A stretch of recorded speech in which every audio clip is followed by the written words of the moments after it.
The final bell echoed softly through the small wooden schoolhouse, and the sound of shuffling boots and excited chatter quickly followed.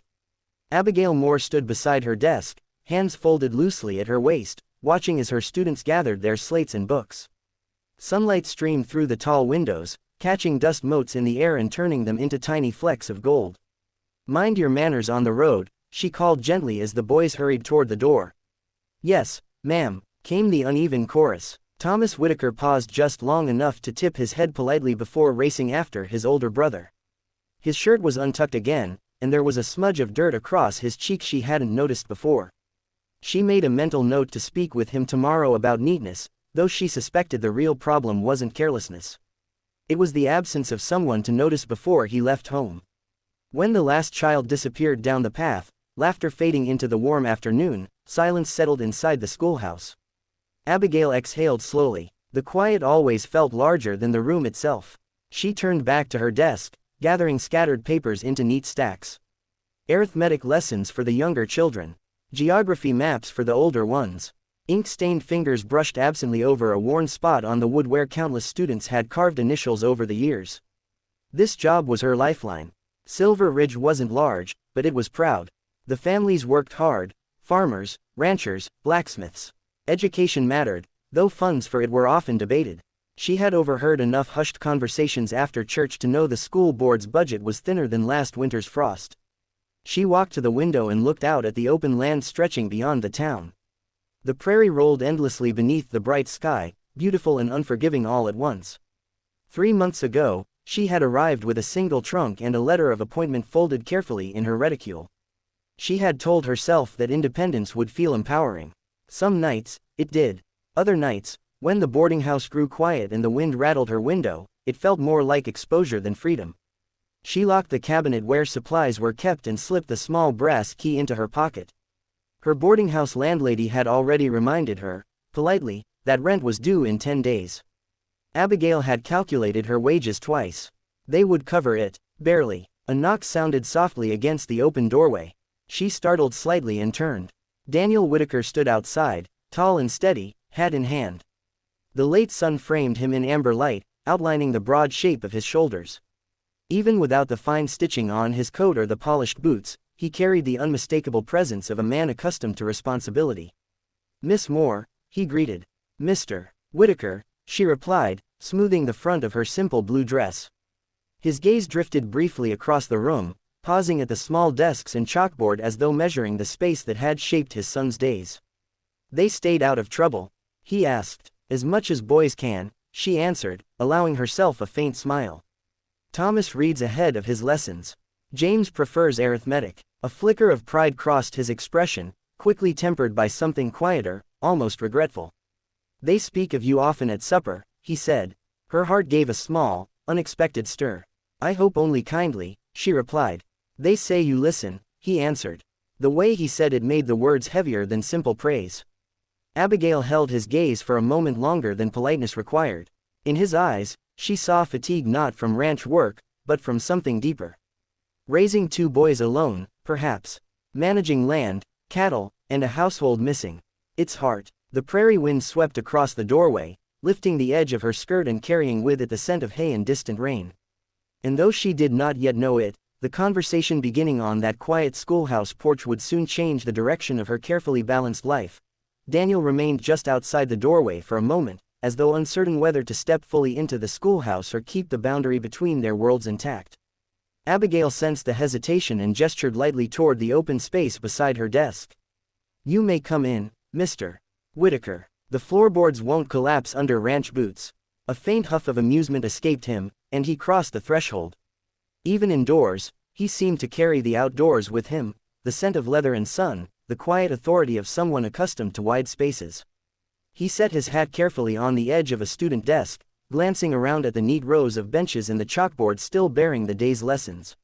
His gaze lingered on the careful script she had written, "Patience is a virtue." "My boys test that one often?" he asked, nodding toward the board. "Only in the ways boys are meant to," Abigail replied. "They are spirited, not unruly." He seemed to consider that, then nodded once. Their mother used to say the same. The mention of his late wife softened the air between them. Abigail felt the weight of it but did not intrude with sympathy he had not asked for. They miss her, she said quietly.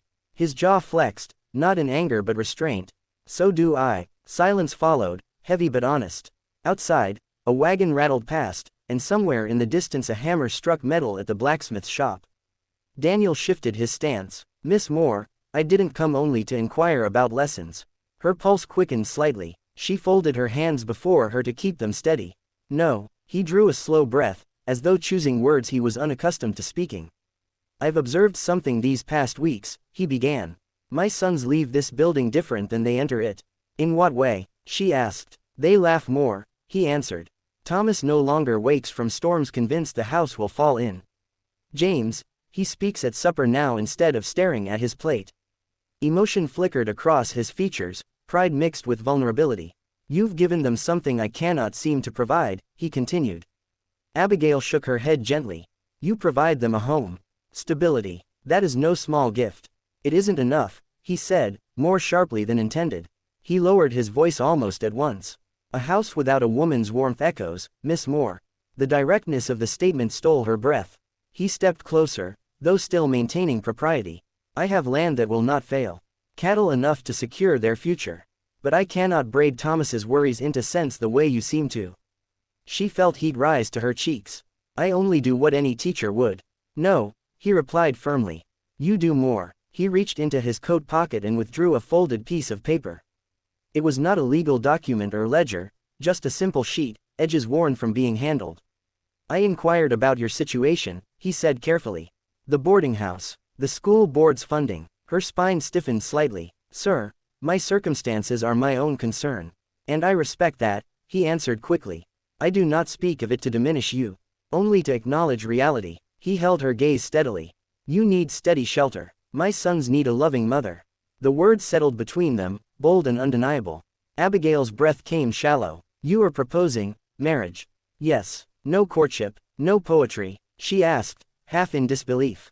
A faint, self-aware smile touched his lips. I am not skilled in poetry. I am skilled in building what lasts. She studied him carefully. There was no mockery in his tone. No suggestion that she should feel grateful for the offer of a wealthy man. This would not be charity, he added, voice firm. It would be partnership. You would have equal say in my home. My sons would know you as their mother in all but blood. And love, she asked softly, unable to ignore the question. He did not look away. Love grows where respect is planted. The quiet schoolhouse seemed to hold its breath. Outside, the wind picked up, brushing against the walls like a reminder that winter would not delay for uncertainty. Abigail felt the fragile structure of her independence tremble, not from weakness, but from possibility. He was not offering rescue. He was offering shared purpose. And that made the decision far more complicated than simple need. The schoolhouse felt smaller after his words settled into it, as though the very walls had leaned closer to listen. Abigail moved slowly toward the window, needing the open stretch of prairie in her sight to steady her thoughts. The sun had dipped lower, washing the land in amber light that softened even the roughest edges of fence and field. Behind her, Daniel remained still. He did not press her for an answer. He did not step closer to claim the space between them. For a man who commanded hundreds of acres and dozens of ranch hands, his restraint was striking. You make it sound simple, she said at last, her fingers resting lightly against the window frame. It isn't simple, he replied. It's necessary. She turned to face him. Necessary for whom? For my sons, he said without hesitation. Then, after the briefest pause, and perhaps for you. She drew a slow breath. I have worked very hard not to need anyone. I'm not asking you to, he answered quietly. I'm asking you to stand beside someone. The distinction lingered between them. Abigail walked back toward her desk, brushing her fingertips along its worn edge. You speak of partnership, yet this town will say I married you for comfort. This town already speaks, he said calmly. It will not change its habits for our sake. His blunt honesty startled a faint, unwilling smile from her. And what of your feelings? She pressed. You speak of respect, of necessity, but do you care for me, Mr. Whitaker? Or do you simply admire my usefulness? He absorbed the question without offense. I admire your strength, he said slowly.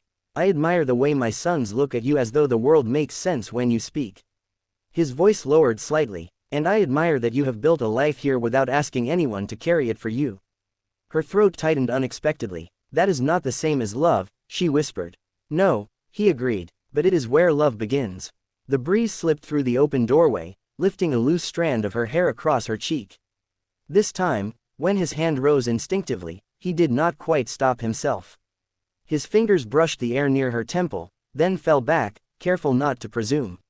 "I will not pretend this is a grand romance," he said. "I can promise loyalty, protection, a home where your voice holds weight." His gaze held hers steadily. "And I can promise to try, every day, to earn whatever affection you might one day offer." She searched his face for calculation, for pride, for entitlement born of wealth. She found vulnerability instead. Outside, the distant sound of boys' laughter drifted across the fields. Thomas and James, likely racing each other toward the barn, unaware that their future balanced on a quiet conversation inside a one-room schoolhouse. "If I say yes," she said slowly, "I do not cease to be a teacher." "Then teach," he replied at once. "Teach my sons, teach the town, teach me, if necessary. And I would not be a governess under your roof," she continued. "I would be your wife." His answer came without hesitation. Nothing less. The fading sunlight painted long shadows across the floorboards. Abigail felt the weight of her careful independence in one hand and the promise of shared purpose in the other. She had come west to survive. Perhaps she had stayed to build something more. "I will not answer today," she said finally. Relief flickered across his features, not disappointment. "Take the time you need." He retrieved his hat from the desk, pausing at the doorway. "For what it's worth, Miss Moore, I hope you choose us." "Not choose me, choose us." As he stepped back into the golden dusk, Abigail remained where she stood, heart unsettled yet strangely steady. For the first time since arriving in Silver Ridge, the future did not look uncertain. It looked possible.